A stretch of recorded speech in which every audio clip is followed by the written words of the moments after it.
Oh, y'all look good. I want you to look at something right now. Think of some major goal you want, or maybe it's one you're already working on and you have experienced a lot of setbacks, a lot of defeats. You've experienced a lot of disappointment. Maybe you've already given up. And maybe you just need a little fire, a little encouragement to get back in the game again. Here's what I want you to look at. There are winners, there are losers, and there are people who have not discovered how to win. And all they need is some coaching. All they need is some help and assistance, just a little support.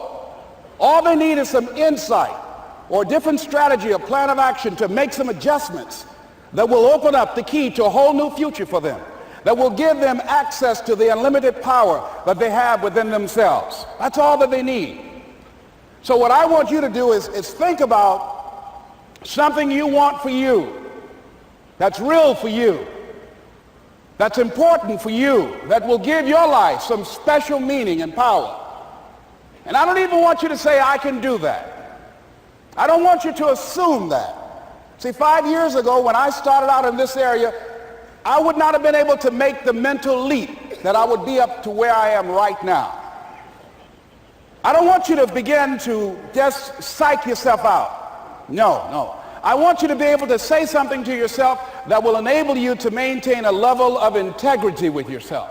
That when you say this, even when you face tremendous setbacks, it will be a benchmark to keep you in the game, to keep you moving forward and experimenting and readjusting your strategy and your plan of action, continuously looking for ways to win.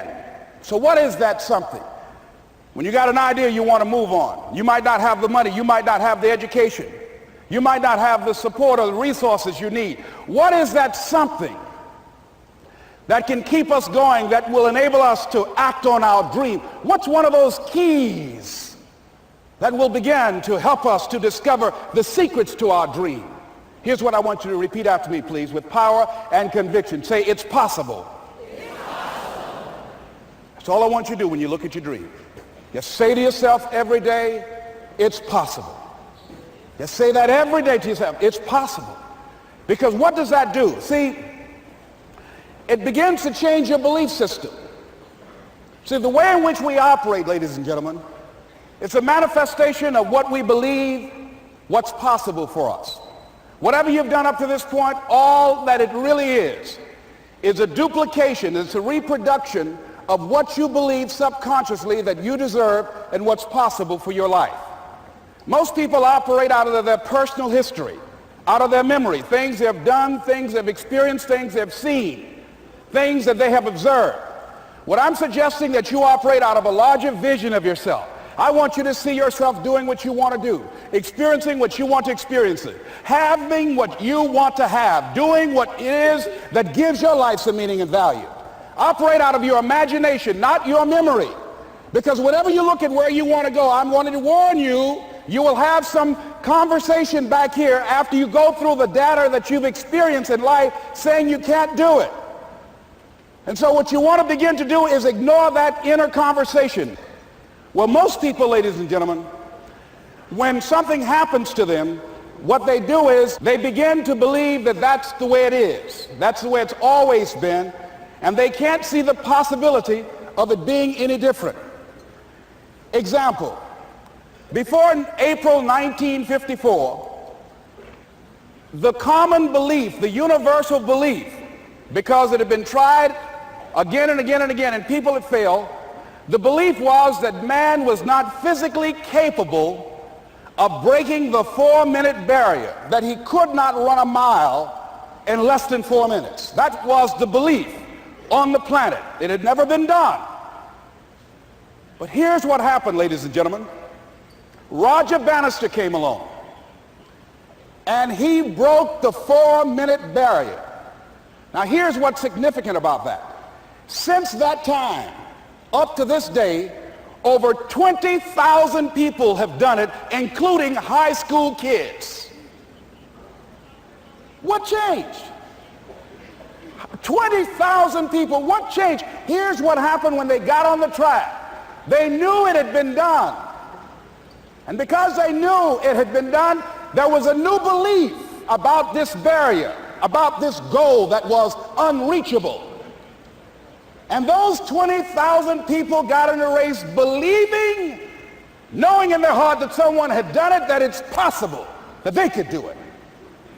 And I'm saying that if you know anybody that had some goal, some dream, something they wanted to do, and they did it, then I'm saying that you know in your heart that if someone has done it, then you can do it. It's possible.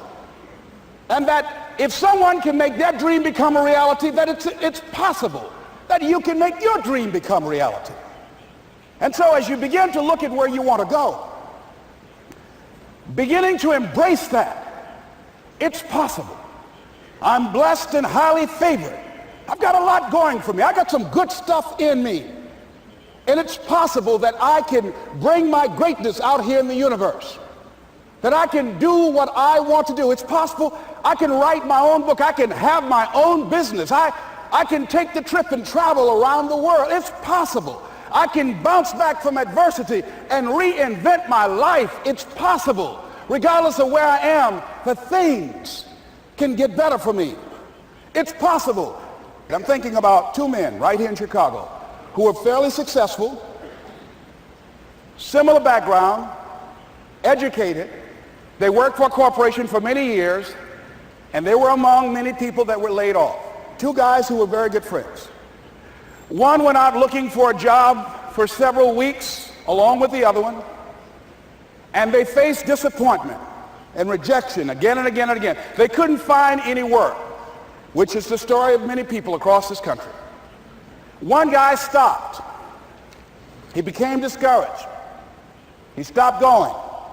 He stayed home looking at television, became very argumentative and toxic with his wife, drinking beer, getting on the phone, talking to his other negative, unemployed friends. And he just gave up. The other guy kept looking for a job everywhere he could go. Every time he could get an opportunity, kept asking people, networking, checking the newspapers every day. Kept going everywhere he could, trying to find a job. You have too much education. You're overqualified. You won't be here long enough. He kept going. He kept going. He went to a place and said, look here, I tell you what, if you can't hire me, and I know you can use my talents, abilities, and skills, I don't want to sit home and do nothing. Just let me do some volunteer work. You don't have to give me anything, all right? I just want to work. I want to be busy. Guy said, okay, it's on you now, but don't expect me to give you anything. It's okay. This guy came in and worked. He was the first one there. The last one to leave was the best employee there. About 4 weeks later, one of the top managers quit. They were looking for a replacement. Guess who they selected? This other guy. This guy who was volunteering his time. He got the job. What was the difference between the two men? Eyesight and mindsight. Eyesight is judging on what you see. Judging according to appearances. But mindsight is how you interpret what you see. One guy said, it's not possible, it's over, I'm finished. I can't do it. I can't make it. He surrendered. I've faced rejection again and again. I'm not going anymore. There are no jobs out there. But this other guy, he felt that in spite of the no's and rejections, in spite of how bad the economy is, in spite of what the newspapers are saying, that it's possible that somebody somewhere will give me a job. He just kept going, thinking it was possible. And guess what, ladies and gentlemen? That's what we have to do with our dreams. Because things happen to you in life that you can never, ever anticipate. And many times when those things happen, you want to give up. I remember when I was in broadcasting, when I was a disc jockey, I became very controversial, not only being a disc jockey, but I felt that radio was something that you not only entertain people with, but you also empower them, you educate them. And I got fired. I didn't just leave, they fired me. That was a shock. I said, wait a minute. They took my microphone. I thought that was who I was. No, ladies and gentlemen, it wasn't. I had to do something else. And I didn't know what else I could do. See, here's what I'm looking at. What are the uses for your life right now that you haven't even reached for yet? See, I believe that when you don't have enough encouragement to act on your dreams or ideas, or you're not enlightened enough, that life will act on you. See, life had moved on me and said, Les Brown, you have outgrown this. It's time for you to do something else. Well, I wasn't enlightened enough. I organized some disc jockeys and got my job back. So they had to fire me again. I got fired twice. Here's what I did. I had to think of something else. And so a guy suggested to me, he said, Les, why don't you run for office? I said, man, I've never run for office. I've never known anything about how to operate in the political arena. I've heard encourage people to register to vote and get out to vote, but I don't know anything about politics. He said, well, neither do the people who run for office all the time.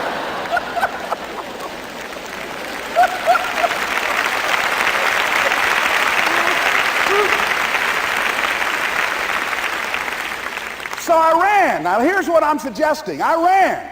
You got to do what you can where you are with what you have. I didn't have any money. I didn't know anything about the political process. I didn't even have any support. But here's what the guy told me. It's possible you could win. That's all I had. I was running against an endorsed candidate. He was an incumbent. He had the newspaper support, all of the leadership in the community, and I was challenging this guy. So I had a saying when I was on radio, stand up for what you believe in because you can fall for anything. And I would go door to door. I have my kids on one side of the street. I would be on the other, and I'd knock on doors. Hello, my name is Les Brown. Tell everybody I'm still standing. They get on the phone. Child, Les Brown was to my house today. You know the boy on the radio with the big mouth? Yeah, they fired him, honey. Say he's still standing. See, I'm saying just keep moving. Don't start feeling sorry for yourself. Don't spend time blaming and talking about what happened to you. See, whatever you talk about, that's what you multiply and expand in your life experience. So don't talk about stuff unless you want it to keep on happening to you, all right? So I got in that kind of action.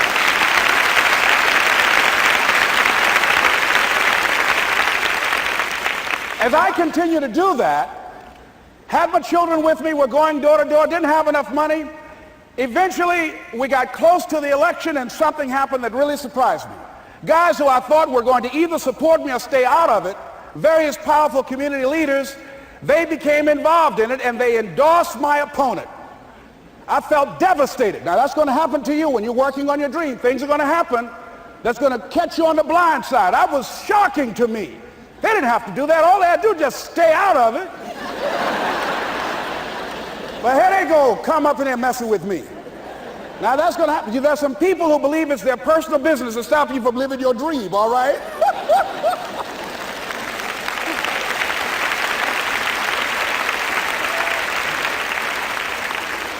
But I didn't deal with that. You want to make your dream come true, you got to stay focused. Some people rather get even than get ahead. Stay focused on where you want to go.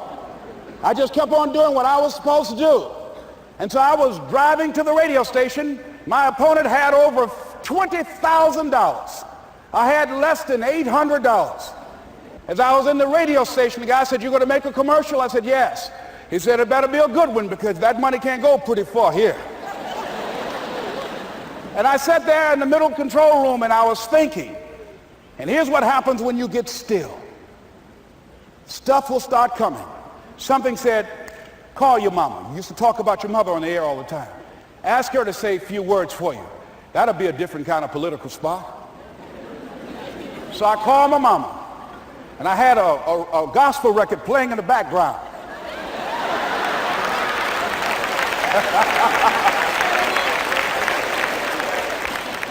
And then I had my mother say, "Hello, this is Mrs. Mamie Brown. When I raised my sons, I raised them to be good children. When they got out of hand, I beat their behind and made them go right. Please vote for my son. He's a good boy."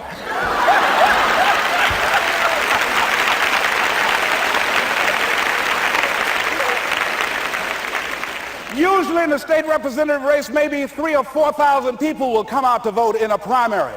In that primary race, over 27,000 people came out and voted and said, "I'm voting for Les Brown because his mama said he's a good boy." I won, ladies and gentlemen. I won.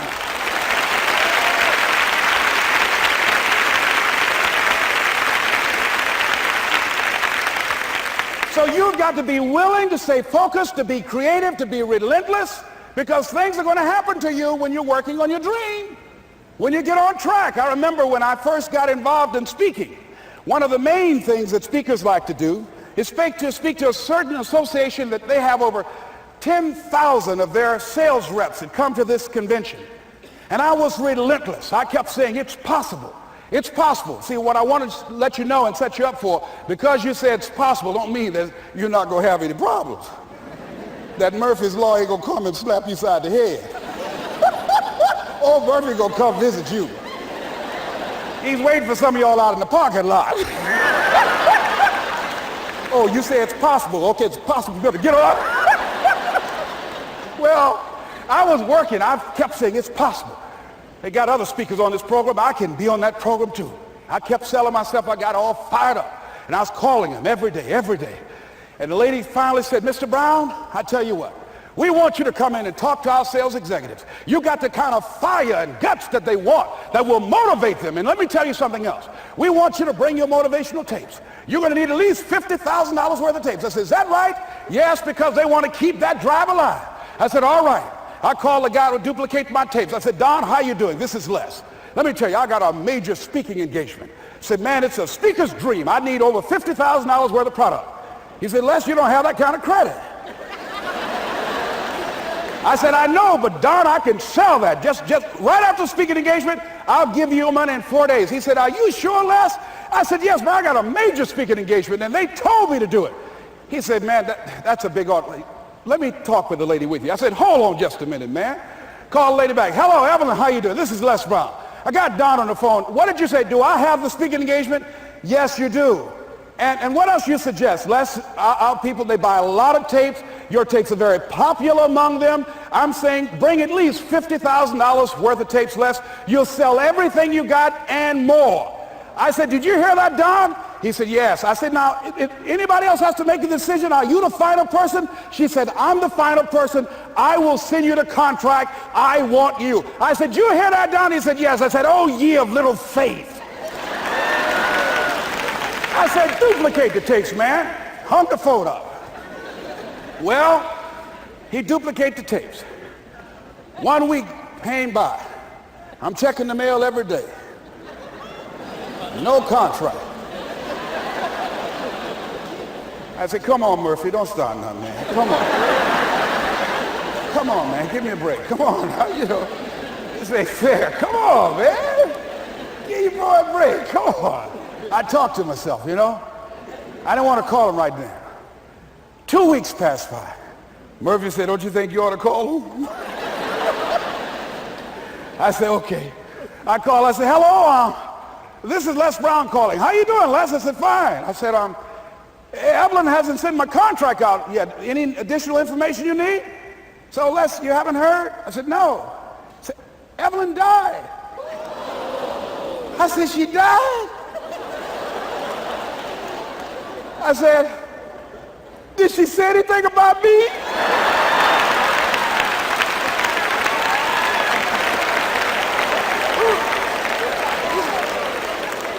When I got home, I was so wiped out. And Murphy was in the house waiting on me. Murphy said, is it possible you want to listen to some of your tapes?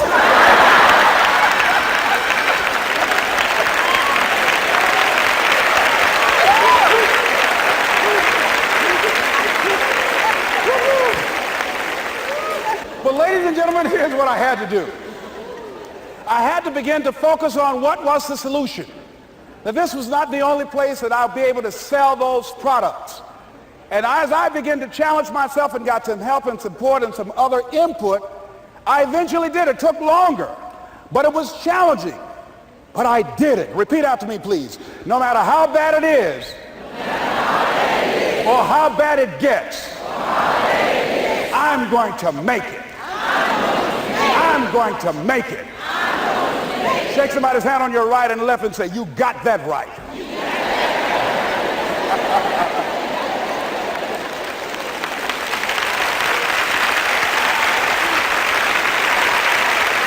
Repeat after me, please. It's possible. It's possible. I can have my dream. I can get what I want. I must be creative. And never give up.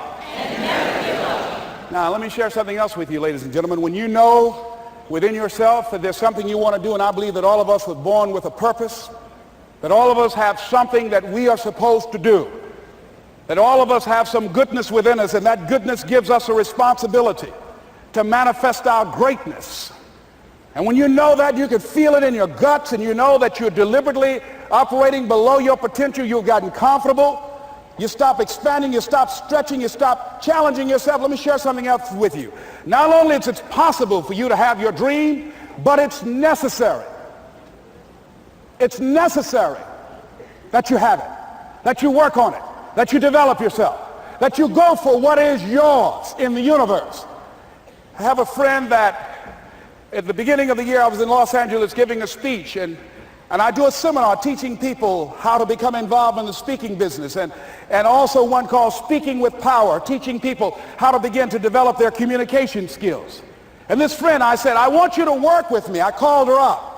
She said, Les, are you sure I can do it? Sure you can. You have a PhD in communications. I don't have that. If I can do it, sure you can do it. In fact, I'm going to give you the support that you need. Here's what I realize, ladies and gentlemen. We only have enough energy to take us to a certain level. But it's necessary that we assemble ourselves with other people who share our vision, other people that can see it for us, to give ourselves a home court advantage.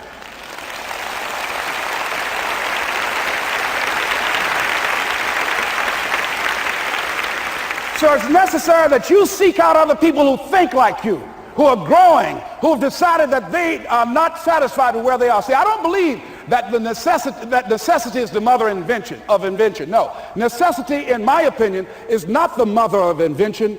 Refusing to accept things the way that they are is the mother of invention.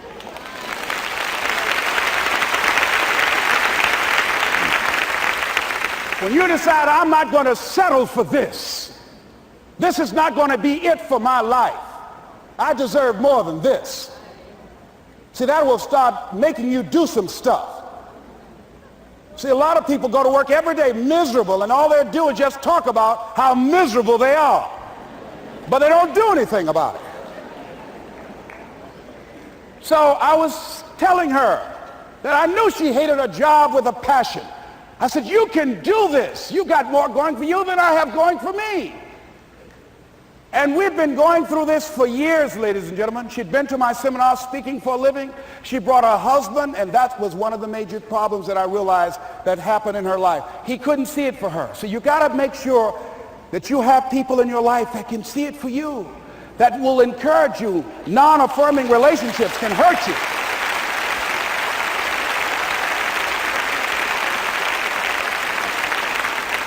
And I talked to him. I said, you know, I don't have anything to do with your marriage. I said, you and I are good friends, and she and I are good friends. And I'm not taking sides. I said, but if you can't see it for her, don't tell her that. Just give her some support. What if you're wrong?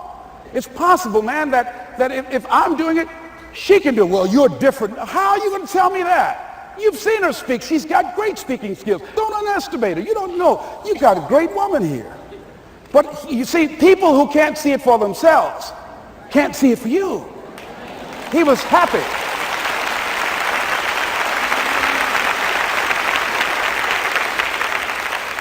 So I said, will you do it with me? I said, I'm going to give you the support you need. You can't do it by yourself. I will stand with you. She said, you will? I said, yes. I'm going to make you a part of my seminar. You'll do a part of it, and I'll do a part of it. Speaking with Power. She said, okay. 3 days later, ladies and gentlemen, I got an emergency call at my office. It was from her husband. He called and said, tell Les Brown that Marion is dead. I said, oh no. When I was flying there to go to the funeral, and I remember the last time that I saw her, and I had some of her papers that I had gotten inadvertently confused with mine, and I took them home. And I was searching through these papers to do one of her works. She was a prolific writer. And what got me, what was so sad that made me begin to cry, was that there were poems that she had started that were profound poems, great thoughts that she didn't complete. Plays that she had started that she didn't complete. See, that poem was given to her. I can't finish that for her, nor can you. That play, whatever the outcome that she had envisioned, that she had imagined, was given to her. Only her. And that she's the channel that was going to come through. You are here, and you are the vessel, you are the outlet for the universe. That you've been selected. There's something for you to do. I believe all of us have some purpose for being here. And as I was going to the funeral, and I was reading a newspaper that said that millions of people are dying because of what they're eating, talking about their diet. And I'm sure that it was Marion talking to me, whispering, saying, Les, the next time you speak, say that even more are dying because of what's eating them.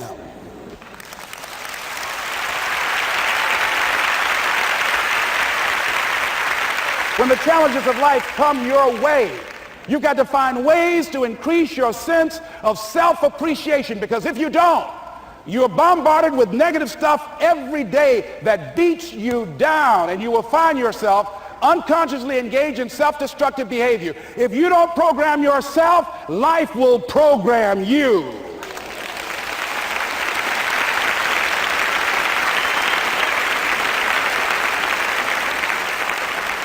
So you want to have an agenda for your life. It's necessary that you have some direction for your life. A friend at the National Speakers Convention gave us a presentation, and it really struck me. He was talking about when he was traveling across Europe, war and aggression, and he said at different points, soldiers would wake them up on their journey and ask them the question.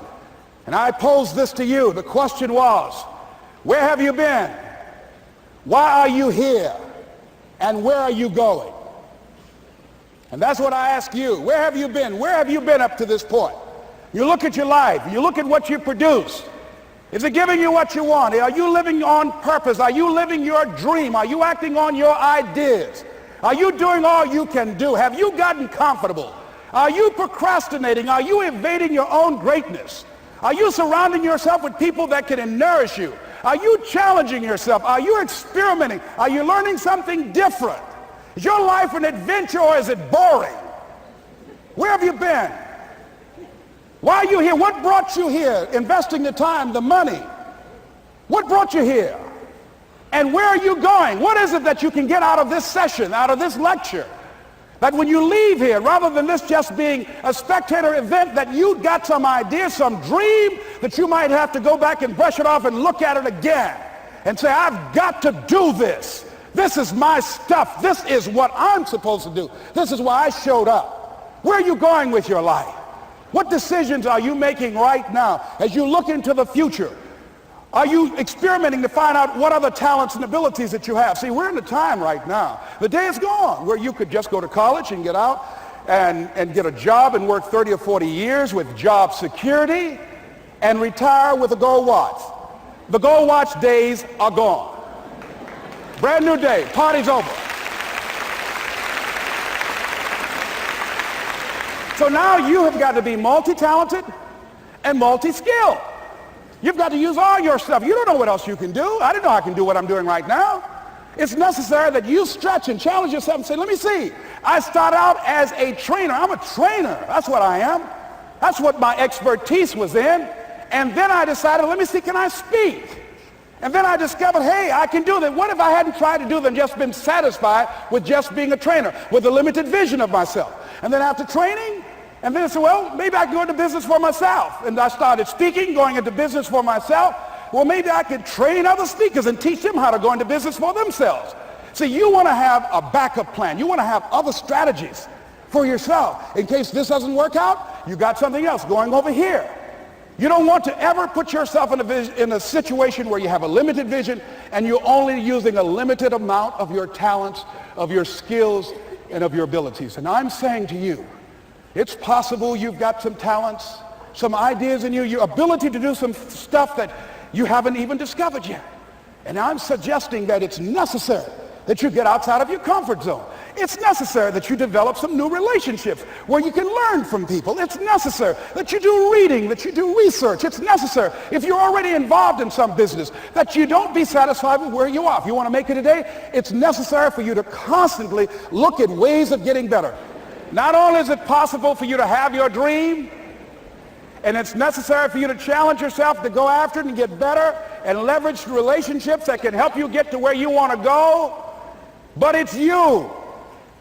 The major key to your reaching your dream, your living up to your greatness, your making your contribution is you. If the economy is good, fantastic. If the banks are loaning money, that's great. If people are positive, that's great. You don't have any opposition, that's great. But the major key to your making things happen in your life is you. When I wanted to get on public television, you know, they told me, you can't do that. So wait a minute, I've seen these other people on. It's possible I can get on. Leo Biscaya, John Bradshaw, it's possible. Excuse me, hold on, time out. Let's be realistic. Come on, be logical. I said, well, wait a minute, why can't I do it? Well, let's look here. Think about guys who have credentials, all kind of credentials. You don't have any college training. They're not going to put you on television. Give me a break. I said, thank you for that. God love you, and I'm trying. And went on about my business, you hear me? Let me tell you something. What people think about you and the possibilities for your dream is none of your business. That's their business.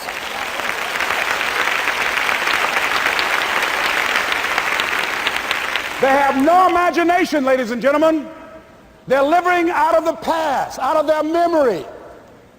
Their attitude is it can't be done because they haven't seen it. They're judging according to appearances.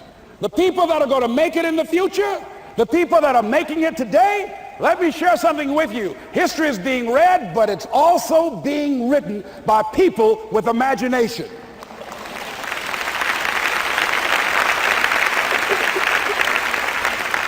So I went to the next mode, necessary to start talking to people and seeking and asking for what I wanted and leveraging relationships and trying to find out how do the people do it that went ahead of me? How do they do it? And then what is it I need to do? How is it I need to train myself, to develop myself? What's the resources that will be required in order to make it happen? And as I start seeking out and asking questions, I started running into people who said, I know someone who can help you do that. And they helped me get connected with those people. Remember, we have so much energy that can take us so far. It's necessary that you hook up with some other energy that can take you to the next level. I hooked up with them. They said, let's go. I said, away we go.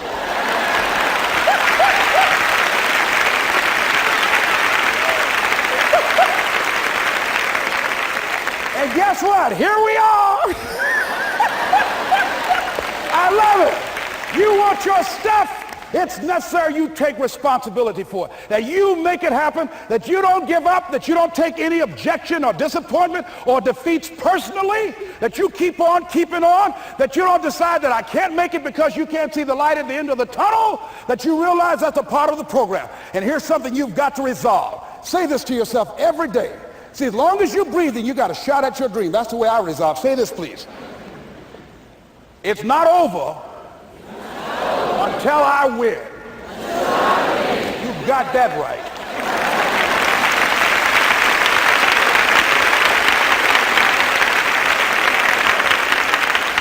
It's not over till I win. Not over till I get through. It's not over till I get over. Not over till I get what I want. Door can't open today, look out. I'm going to come back and take the hinges off. That's how you got to do that. You've got to have that kind of courage, that type of determination. If you want to make it happen, it's you.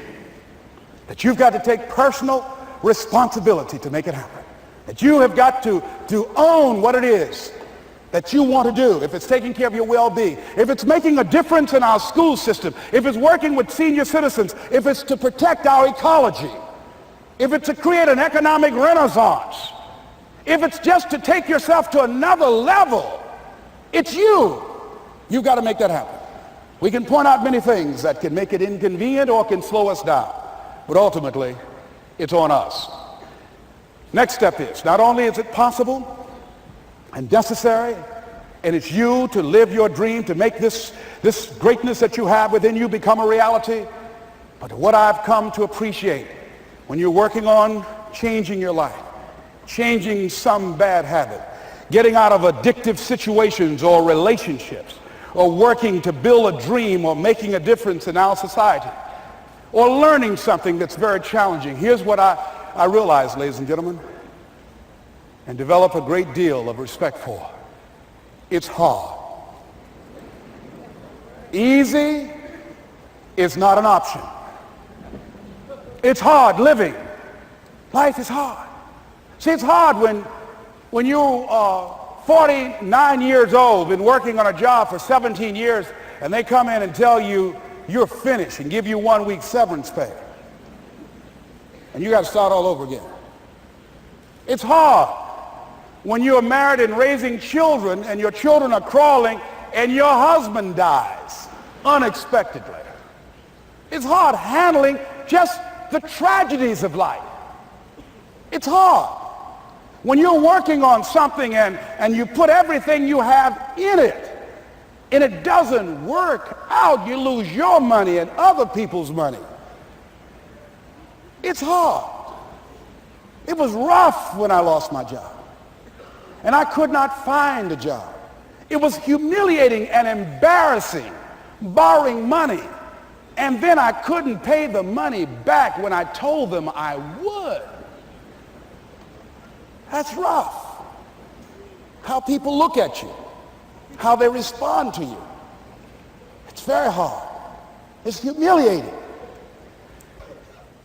Here's what I discovered that happens to you in life, that you will go through things, and while you're going through them, you can't understand why it's happening to you. But after you go through it, you get back and you look at it and you say, oh, now I understand why I needed that lesson.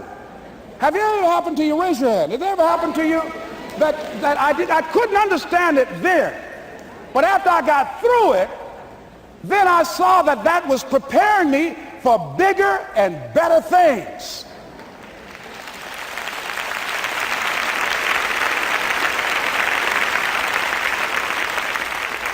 That as you go through the challenges of life and you look at it and embrace whatever comes to you, don't run from it. Step toward it. Don't try and duck it like most people do. See, most people want it easy. See, easy come, easy what? Easy go. See, but when you go at what you're going to deal with and you deal with the difficulties of it, when you handle those hard things close at hand, making those hard decisions right now that you don't want to make, learning those things that you don't like to do, but you know that in order for you to get where you want to go, this is one of the hoops that you have to flip through. And I'm saying to you, whatever you got to do it, because if you don't, life is going to whoop you until you surrender and say, okay, all right, I cooperate, okay, I learned, okay. It had to wear me out a long time. So if it's hard, then do it hard. Now, how do you hang in there during the hard, difficult times? Les, you must have faith. You've got to believe in yourself. You've got to believe in your abilities. You've got to believe in your service, your company, your ideas, unquestionably. You've got to have faith, and that faith gives you patience. That is not going to happen as quickly as you want it to happen. A lot of things are going to happen that will catch you off guard. And so therefore you've got to deal with and handle it as it comes. And not only that, but that faith and patience drives you into action. You've got to keep moving and keep plugging away. In the Far East, they have something that's called the Chinese bamboo tree. The Chinese bamboo tree takes 5 years to grow. And when they go through a process of growing it, they have to water and fertilize the ground where it is every day. And it doesn't break through the ground until the 5th year. Okay? But once it breaks through the ground, within 5 weeks, it grows 90 feet tall. Now the question is, does it grow 90 feet tall in 5 weeks or 5 years? The answer is obvious. It grows 90 feet tall in 5 years. Because at any time had that person stopped watering and nurturing and fertilizing that dream, that bamboo tree would have died in the ground. And I can see people coming out talking to a guy out there watering and fertilizing the ground that's not showing anything. Hey, what you doing? You've been out here a long time, man. And the conversation in the neighborhood is, you growing a Chinese bamboo tree, is that right? Yeah, that's right. Well, even Ray Charles and Stevie Wonder can see ain't nothing showing. You know that's how people are going to do you? So how long you been working on this? How long have you been working on your dreams? And you have nothing to show. This is all you got to show? People are going to do that to you. And some people, ladies and gentlemen, they stop. Because they don't see instant results. It doesn't happen quickly. They stop. Oh, no. You got to keep on watering your dream. And when it began to happen, they stopped laughing. They said, look. Whoa, look here. Look how, hey, man, you know, I know you can do it. Look here, you got a job here?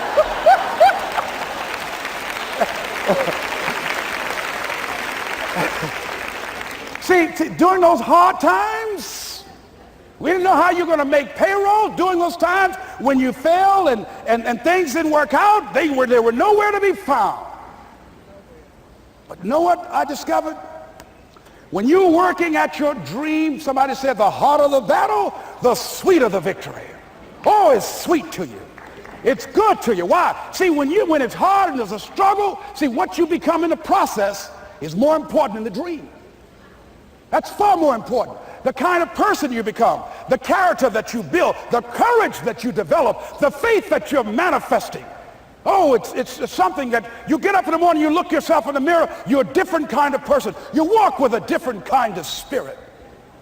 And people know that you know what life is, that you have embraced life. You knew it was hard, but you did it hard.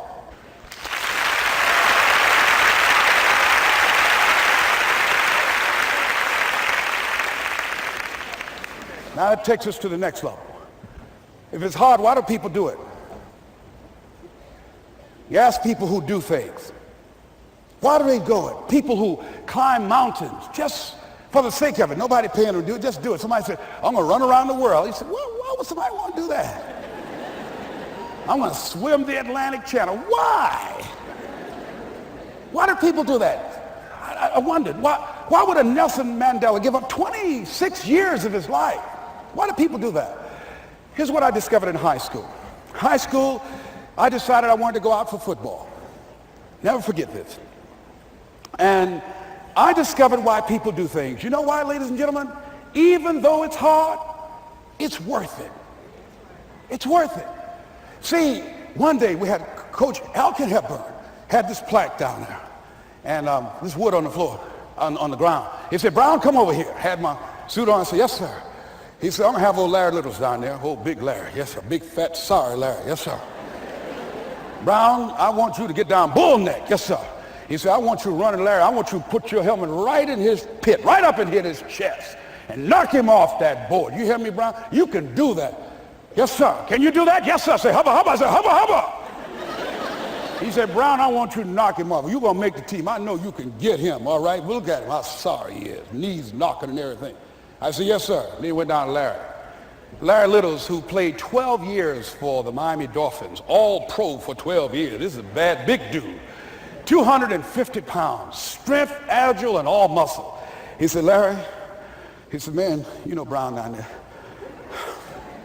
He's down there talking about your mom and everything.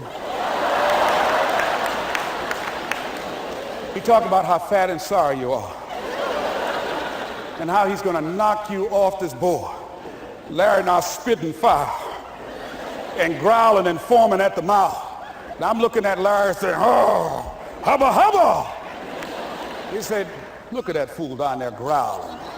He told me he's going to scare you that you're going to leave. Are you going to leave? No, coach, I ain't going to leave. Go down there and knock him out the park. Boy, coach got back. He winked at me. Go get him, Brown. I went hard. I ran into Larry with my helmet. Larry said, boom. I don't know where I landed. When they woke me up, I said, can y'all take this helmet off me for a minute? I said, y'all got any more positions out here?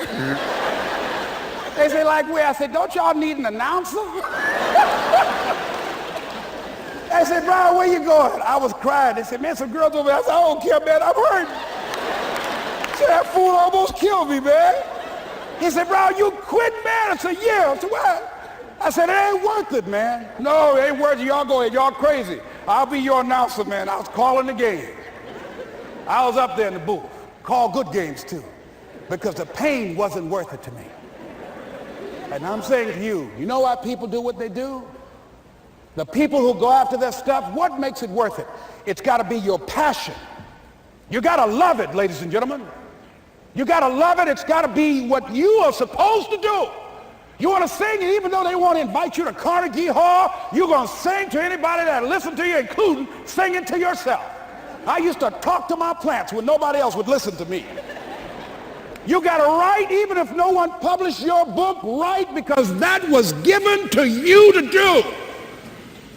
You do what it is you're supposed to. You're supposed to build something. You're supposed to create something. I don't know how to do it. Learn. Do whatever is required. Just go out there. It's possible you can get what you want. It's necessary. If you want it, you got to go into action. You got to be willing to experiment.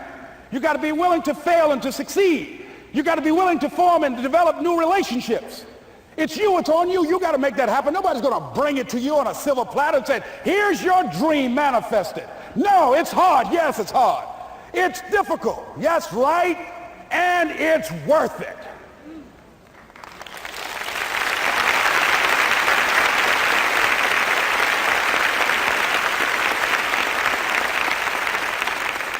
People ask, hey man, these kids, man, it's rough dealing with them. That's right. That's right. You think peer pressure happened overnight? We went through peer pressure. I remember as a kid, some guys said, hey Les, me and another fellow named Willie Lower, we were going home. Hey man, we're going down to Goulds, man, and knock off a grocery store. I said, look here, I don't want no part of that. I'll see y'all later. Say, y'all chicken. I said, that's all right, you say whatever you want. Low star. I'm not chicken, man. Don't call me chicken. Then why don't you come? We didn't even ask you to come into place, man. All you do is just drive the car. That's all. I don't know how to drive that good. Well, we're trying to get Les to come. He's chicken. Hey, I'm not driving nothing, all right? Willie, don't care about what they say, man. Leave him alone. You want to go do it? You find somebody else to drive, or you drive yourself. Come on, Willie, man. Pull him. He stopped. I ain't chicken. All I got to do is drive? Yeah. I said, Willie, that sounds simple, man. Don't go, man. He went. And the next day we read the newspaper where when they robbed the store, when they came out running to a car, the merchant, the man who owned the store, came out just shooting wildly, and he hit the driver in the head. So peer pressure didn't just start in the 90s or the 80s. It's difficult and it's challenging for kids right now. And it's going to take some easy, simple methods to help bring them out of this madness, this insanity? No. Is it hard? Yes. Let's look at what we've been doing. What has worked? What has not worked? Let's look at where we want to go. What is it that we want to produce? What is it that we want to create for our young people? And as we think about that, start experimenting with different methods and techniques to create and to produce that. And begin to believe that it's possible. Through our commitment, through our vision, through our determination, our relentlessness, because of our belief, it's possible that we can reduce the teenage homicide rate, the teenage pregnancy rate, the dropout rate, that it's possible, looking at what kind of world are they going to be in. As we look at the global economy, that as we begin to use our collective will and genius and resources, It's possible that we can create an educational system that not only will test their minds with information and facts and figures, but will teach them how to think and be creative. And what does it mean to be a human being and to value human life? And how do you make relationships work? How do you bounce back from adversity? It's possible that we can give them a curriculum that will give their lives a sense of purpose and direction and meaning, and teach them how to begin to know and operate on a higher level of being, where they become assets to our society rather than liabilities. What if we leave here with that kind of consciousness that it's possible, as opposed to saying we have to write this generation off, that it's possible that we were born for such a time as this and that, that maybe someone here has the idea or the method or some plan of action or an approach that can resolve many of the problems that we're facing with young people today. Whatever we have to do to save our children, it's worth it.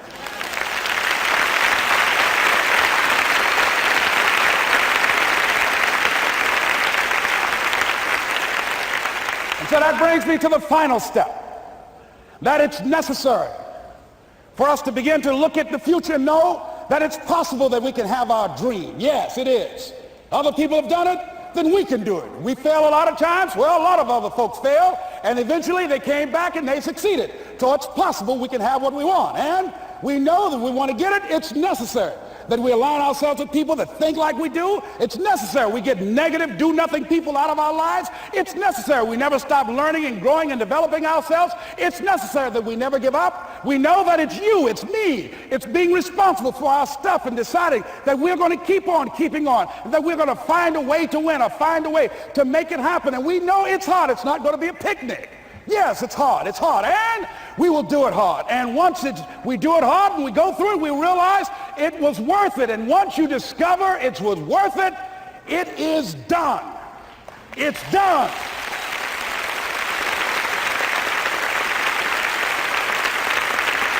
It's done, ladies and gentlemen, before it happens. Well, here's what I'm suggesting to you.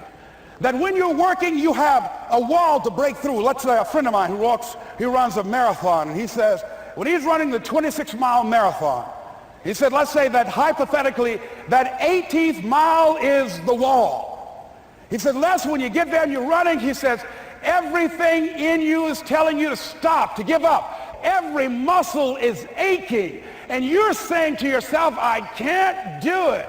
I can't do it. And you just keep on, and you keep on, and you keep on. It seems like you're moving at slow motion. And then eventually when you break through that 18-mile wall, then you know it's like done, and you're on automatic, and you glide on in, and you know it's there. You know you're going to get to the finish line. And we've all had experiences where we were working on something, and we knew it was possible. And we did those things that were necessary to bring it into reality. We took the responsibility to make it happen. Other people couldn't see it. A lot of people didn't believe it. You were attacked. You were criticized. People were opposing you, but you kept on doing it. It was hard. It was rough. It was difficult. But to you, it was worth it. And eventually you got to a level you know, can nothing stop me now. I'm on the move. I'm on the move.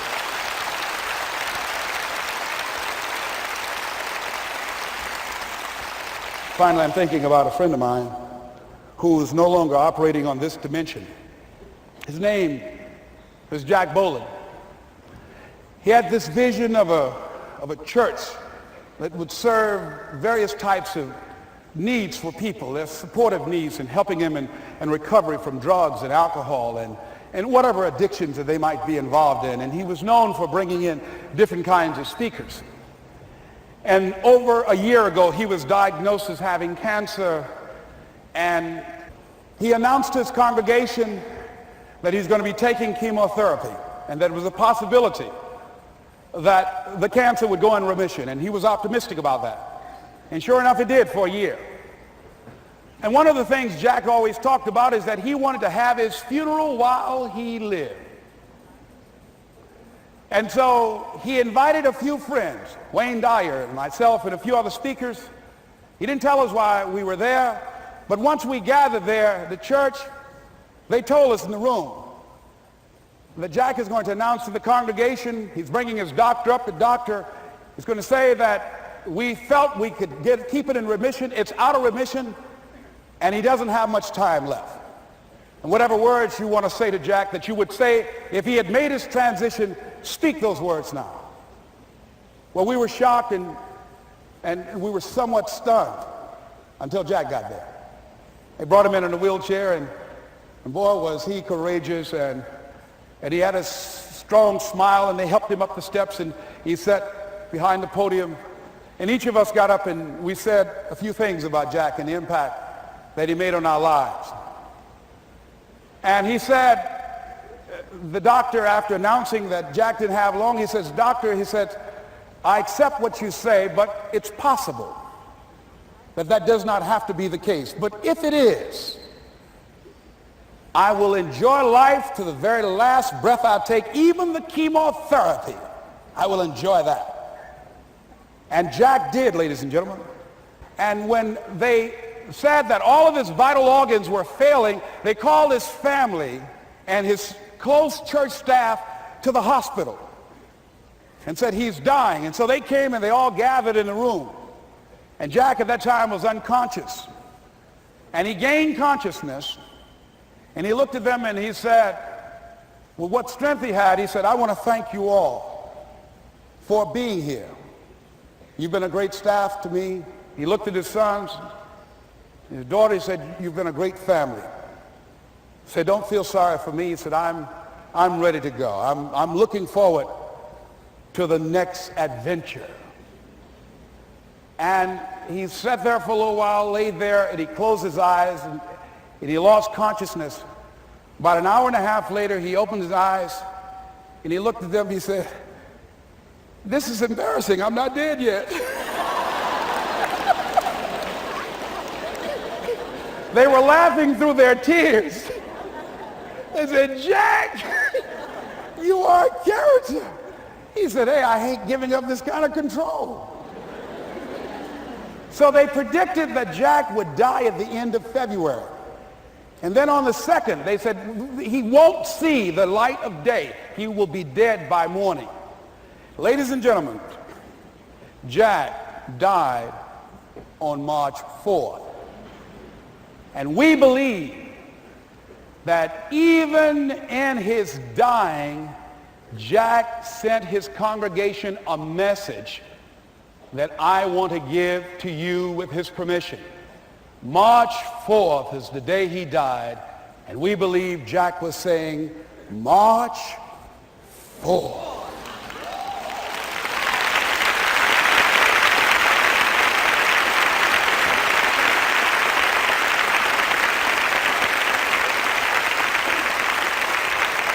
So I say, as you look into the future, while other people are giving up, feeling like victims, feeling powerless, becoming negative, turning on each other rather than to each other, feeling that they can't make it, be ye not conformed to this world, but be ye transformed by the renewing of your mind with the mindset of that it's possible that we can save this generation. It's possible that we can create new industries, a new economy. It's possible that I can find a new profession, a new job. It's possible I can create a new life.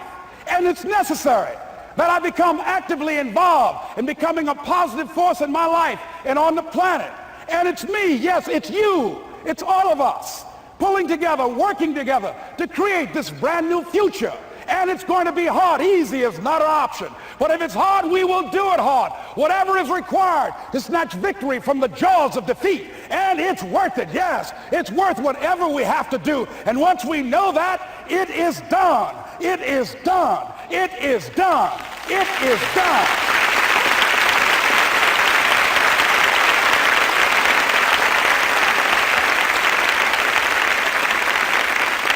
So I say to you, whatever your dreams are, whatever you want to do, in the spirit of Jack, March 4th.